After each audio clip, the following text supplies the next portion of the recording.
देखिए ये चीज बड़ी क्लियर है कि हाइब्रिड नजर आ रहा है। ठीक है, भारत बोल देगा कि हम नहीं आ रहे और मीटिंग में बैठे होंगे जय शाह। अच्छा, अब आपने टाइमिंग नोट की इसकी उस्मान की एक चीज, और 29 तारीख को ही हो रही है, 1 तारीख को जय शाह साहब ने आना है, तो उन्होंने आने से पहले ही बागले साहब पे डाल दिया कि वो मीटिंग कॉल करके कहानी खत्म करते हैं। फैसला वही होगा जो भारत चाहेगा। और अब भी जो सूरत हाल वो यही है कि भारत पूरी कोशिश में लगा हुआ है, हमें भी अपनी कोशिश करनी चाहिए। अब जब जुमे को आईसीसी का इजलास है और उसने तमाम मतलब उन ममालिक से वोट लेना है जो उनके मेंबर्स हैं, हमें उनसे राब्ते करने चाहिए, उनको इस बात को बावर कराना चाहिए कि भाई बात यह है कि ये हमारा हक है। पाकिस्तान में जो इस वक्त वायलेंट मॉब है, एक वायलेंट मॉब है इस्लामाबाद में, पाकिस्तान के कैपिटल को, और उन्होंने उसको होस्टेज बना लिया है। पाकिस्तान ने जो अभी तक अपना स्टैंस लिया हुआ है कि जी हम हाइब्रिड मॉडल को नहीं मानेंगे, पाकिस्तान से उस स्टैंस को तब्दील करवाने की कोशिश की जा रही है। भारत की बातें सुन लें भाई, मैं तो ये डिमांड कर रहा हूँ इस स्टेज से डीएस बोर्ड बैठे हुए कि आई एम श्योर, देखिए रियलिस्टिक होकर आसमान बात करनी चाहिए। आप उससे जज्बाती बातें कर सकते हैं, गफार भाई बाइकआउट कर देना चाहिए, या मुझे आज कोई मेरा और बंदा कहते हैं कि हमें जाने चाहिए, खेलना चाहिए, क्या ये मसले का हल है? बात ये है कि रियलिस्टिक बात करनी चाहिए। आई थिंक भारत की पोजीशन ऐसी है कि अगर वो जो चीज़ चाह रहे हैं उनकी गवर्नमेंट का लेटर आ जाएगा। लेकिन एक चीज़ आपको बड़ी क्लियरली बताता हूँ, जो बड़ी क्लियर बात है, अगर भारत वो लेटर प्रोड्यूस करता है आईसीसी के सामने कि जी हम इस वजह से पाकिस्तान नहीं जा रहे, भारत ने अपने लिए भी काम देख लिया था। क्योंकि अभी पाकिस्तान क्रिकेट बोर्ड भी इसी तरह का लेटर अपनी गवर्नमेंट से लाएगा 2026 में। आगे वो 2 इवेंट कौन से, एक वुमेन्स वर्ल्ड कप है, उसके बाद फिर आपकी चैंपियंस ट्रॉफी और एक और आईसीसी इवेंट है, पाकिस्तान भी भारत नहीं जाएगा। तो आईसीसी को ये सोचना चाहिए, देखिए ये चीज बड़ी क्लियर है कि हाइब्रिड नजर आ रहा है, बट ये डिजास्टर भी है। ये मैं आपको बता दूं, चाहे वो इंडिया से लोग मुझे देख रहे हैं या कहीं से भी देख रहे हैं, पाकिस्तान को अगर आप मजबूर करके, आईसीसी को मजबूर करके आज हाइब्रिड लाते हो, पहली बात तो ये है कि भारत को सबूत देना पड़ेगा। ऐसा नहीं है कि भारत बोल देगा कि हम नहीं आ रहे और मीटिंग में बैठे होंगे जय शाह। अच्छा, अब आपने टाइमिंग नोट की इसकी उस्मान की एक चीज, और 29 तारीख को ही हो रही है, 1 तारीख को जय शाह साहब ने आना है, तो उन्होंने आने से पहले ही बागले साहब पे डाल दिया कि वो मीटिंग कॉल करके कहानी खत्म करते हैं। लेकिन शायद मुझे लगता है पाकिस्तान क्रिकेट बोर्ड इतनी आसानी से मानेगा नहीं। लेकिन ये जरूर है कि आज जो चीज आप प्रोड्यूस करेंगे ना, पहले तो भारत को सबूत देना पड़ेगा सर, उसको बताना पड़ेगा वो क्यों नहीं आ रहा। आईसीसी की खुद अगर मुझसे आप पूछे ना बाय बुक या एक बिल्कुल और प्रिंसिपल बात की जाए, पाकिस्तानी हम हैं, पाकिस्तान के लिए बात करेंगे और हर मुल्क का अपने बात करनी चाहिए, हमारा हक है और ये अपने मुल्क से आपका प्यार होता है। लेकिन आईसीसी पे किस चिड़िया का नाम है? आईसीसी का डेलीगेशन उस्मान नहीं है पाकिस्तान में, कराची में, लाहौर में, पिंडी में, उन्होंने ओके नहीं किया। आईसीसी का इवेंट है ना, ये पाकिस्तान का नहीं है, पाकिस्तान ने नहीं ओके किया, आईसीसी के सिक्योरिटी डेलीगेशंस ने, इवेंट मैनेजमेंट ने, सब लोगों ने अप्रूव किया। ऐसी बात है। फिर आईसीसी किसी मेंबर बोर्ड को क्यों मतलब कन्विंस नहीं कर सकता कि वो ना आए? इसका मतलब है कि फिर आईसीसी डमी बॉडी हुआ ना, तो फिर आज के बाद ये डमी बॉडी कराएगा। आप ये बात देखिएगा, जो कोई अगर भगड़े डालेगा ना इस चीज पे कि पाकिस्तान को आज हाइब्रिड पे आप ले आए हो, तो भाई आईसीसी हमने कुछ चौड़ापन दिखा दिया। नहीं भाई, आईसीसी हमेशा के लिए फिर डमी बॉडी हो गई। क्योंकि इससे पहले क्या होता था उस्मान साहब, 96 में बंदियां पैदा हुए थे नहीं हुए थे मुझे नहीं पता, लेकिन 96 के वर्ल्ड कप में आपको याद है श्रीलंका में हालात खराब थे तो वेस्ट इंडीज और ऑस्ट्रेलिया जाने से इनकार किया था, वॉक ओवर हुए थे सर। अभी कुछ हफ्ते पहले इंग्लैंड ने वहां पे जाने से इनकार किया, वॉक ओवर होता। सबसे दूर क्या जाना, सबसे लेटेस्ट मिसाल यही है, ब्लाइंड टी20 वर्ल्ड कप में भारत नहीं आया, वॉक ओवर मिल गया सब। चले वो ब्लाइंड वालों को, लेकिन आप एग्जांपल आप बता रहा हूं कि भारत आज अगर इस तरह के मामले पे आज कन्विंस करता है, कल को पाकिस्तान भी कर रहा है। ICC is finished sir, ICC का सब कुछ खत्म। फिर आप गवर्निंग बॉडी नहीं, आप एक मजाक या पोस्ट ऑफिस हैं, आप एक डाकखाना बन जाएंगे। क्या आपको कोई भी फोन करके बोलेगा कि हम नहीं आ रहे, हमारे लेटर प्रोड्यूस आ गए? ऐसे होता है कोई आईसीसी इवेंट? आईसीसी को अगर मैं आखिरी वक्त ये कह रहा हूं, जो कि मेरे आपके कहने से क्या होना यार, हम तो मिस्टर नो बॉडी है ना इस मामले में, सिवाय अपनी बात करने के अलावा। बट मैं ये जरूर बोलूंगा, अगर आईसीसी को अपनी पावर, अपनी कोई प्रेजेंस दिखानी है ना, this is the time to do. और इसमें तमाम बोर्ड लोग मेंबर्स हैं, लेकिन खैर जी पैसे का खेल है, पैसे इस वक्त जो नजर आ रहा है ना वो सारी सूरत हाल है। BCCI is ICC and ICC is BCCI, इन दोनों को आप सुहेल, जहां हम पैसों की बात कर रहे हैं, इट रिमाइंड्स मी कि कल इख्तिताम होता है आईपीएल ऑक्शन का। 145 यूएसडी मिलियन जो है उसका ऑक्शन हुआ इन टोटल। मतलब जब हम मनी मिंटिंग की बात करते हैं तो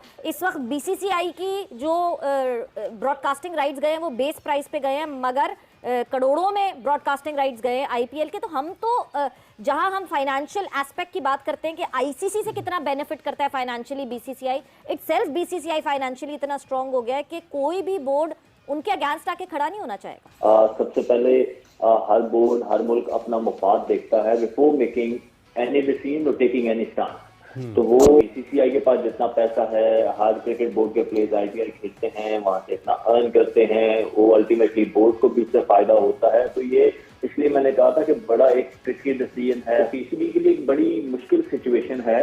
और same goes to all cricket board मेरे ख्याल में, अगर if it comes to voting. तो वो मेरा नहीं ख्याल कि कौन बीसीसीआई के अगेंस्ट जाना चाहेगा, इतना स्ट्रॉन्ग क्रिकेट बोर्ड कौन सा है। लेकिन बेग साहब, जब कि, ये पैसे वाली बात, जिस तरह सुहेल ने भी जिक्र किया कि माजी में भी इस किस्म के अगर वाक़यात हुए हैं तो वो एक तरफ झुकाव हुआ है लोगों का, लेकिन आप समझते नहीं है ये भी खेल के लिए नुकसानदेह, ताकत का तवाज़ुन कायम रहना चाहिए। ये नहीं है कि कोई एक, अगर सिर्फ इंडिया है तो कल कलां को ऑस्ट्रेलिया कहे जी मेरी मर्जी से चलेगा, इंग्लैंड कहे जी मेरी मर्जी से चलेगा, 2 साल बाद पाकिस्तान कहे जी मेरी मर्जी से चलेगा, तो ये भी सूरत हाल खेल के फ़रोग के लिए उतना अच्छा नहीं है। तो ताकत का तवाज़ुन बरकरार रहना चाहिए आपके ख्याल में?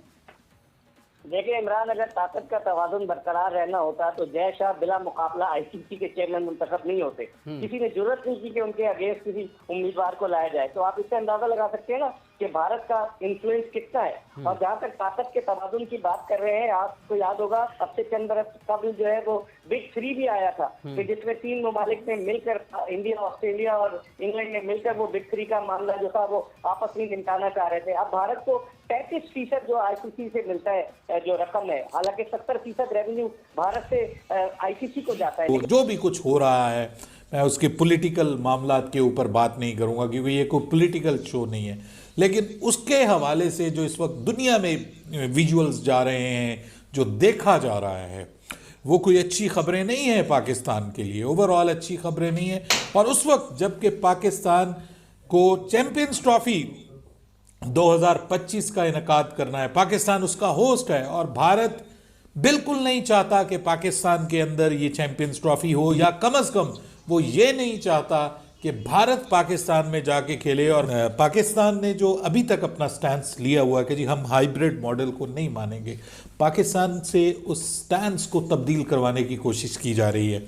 और उस सिनेरियो में ये जो मौजूदा हालात हैं, ये बिल्कुल पाकिस्तान का साथ नहीं निभा रहे। ये मैं बिल्कुल ऑनेस्टली आपको बता रहा हूँ कि राइट नाउ जब मैं ये प्रोग्राम रिकॉर्ड कर रहा हूँ, भारतीय मीडिया में बाकायदा एक प्रोपेगेंडा स्टार्ट हो गया है कि पाकिस्तान में जो इस वक्त वायलेंट मॉब है, एक वायलेंट मॉब है इस्लामाबाद में, पाकिस्तान के कैपिटल को, और उन्होंने उसको होस्टेज बना लिया है।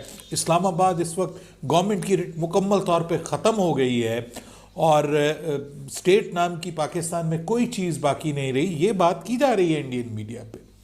जो कुछ है उससे बढ़ा चढ़ाकर, आपको पता है वो तो करेंगे, उन्होंने उससे बढ़ा चढ़ाकर उसको बयान कर रहे हैं कि पता नहीं कितने लोगों की अल्लाह रहम करे कि वहाँ पे जो है वो ज़िंदगी से हाथ धो बैठे हैं और क्या क्या हो रहा है। बहरहाल वो ये सब कुछ कर रहे हैं और उन्होंने करना है। मकसद क्या है कि पाकिस्तान में अगर कोई पॉजिटिव एक्टिविटी होती है, कोई बड़ा इवेंट होता है, तो वो ना हो, पाकिस्तान से चला जाए, पाकिस्तान से क्रिकेट चली जाए, पाकिस्तान से बाहर चली जाए। ये मकसद है और इसके लिए अब वो प्रोपेगेंडा स्टार्ट हो रहा है और हो चुका है।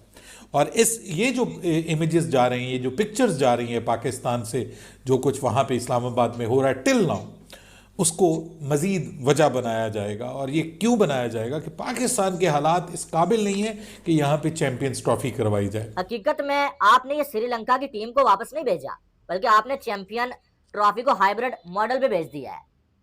क्या पागल है आईसीसी या बीसीसीआई पागल है? वो जो जब कुछ नहीं था तब आपको कह रहे थे हमने टीम नहीं भेजनी है, अब तो सामने चिल्ला चिल्ला के पाकिस्तान के हालात ये बता रहे हैं भाई कि पाकिस्तान में इस टाइम क्या मार दाड़ मची हुई है। और आपको ये भी मालूम है कि 29 नवंबर को आईसीसी की एक मीटिंग होने जा रही है और उसमें पीसीबी भी मौजूद होगा भाई, बीसीसीआई के लोग भी मौजूद होंगे। वहां पर पीसीबी अपना केस कैसे पेश करेगा?